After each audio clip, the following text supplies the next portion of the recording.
It was a scene straight out of a horror movie. A beautiful ballerina, once the picture of grace and poise, now stood over the bloodied body of her husband, gun still smoking in her hand. How does a fairy tale romance transform into a nightmare of violence and deceit? Ashley's story begins like a modern-day fairy tale. In 2016, while working on Donald Trump's campaign in Sarasota, the 24-year-old dancer caught the eye of Doug Benefield, a 54-year-old tech consultant. Within just 13 days of meeting, the pair were married. Cracks began to appear almost immediately, with Ashley reportedly struggling to connect with Doug's teenage daughter from a previous marriage. And as they poured money into Ashley's fledgling ballet company, financial strain added fuel to the fire. Now, within months of their wedding, Ashley was making some alarming claims about Doug's behavior.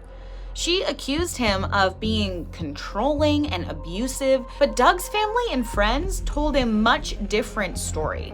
They described Ashley as manipulative and prone to fits of rage, claiming that she was the true aggressor in the relationship. She fled to Florida, claiming that she feared for her safety.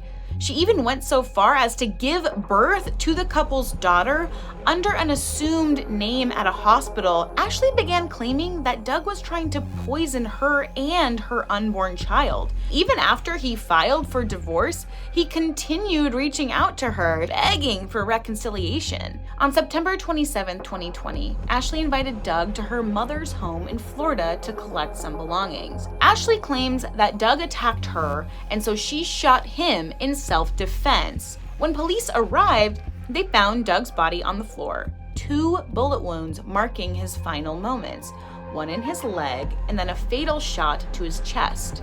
But Ashley was unharmed. The positioning of Doug's body suggested that he'd been turning to flee when the fatal shot was fired. Ashley had been laying the groundwork, telling anyone who would listen that she feared for her life. But it was all an act, or was it? The trial of Ashley Benefield became a national sensation, but in the end, the jury found Ashley guilty of manslaughter. Today, Ashley Benefield sits behind bars, waiting for her sentencing. Her dreams of ballet stardom long forgotten. But the questions surrounding her case linger. Was she a victim pushed to the brink, or a cold-blooded killer who had planned her husband's demise from the start?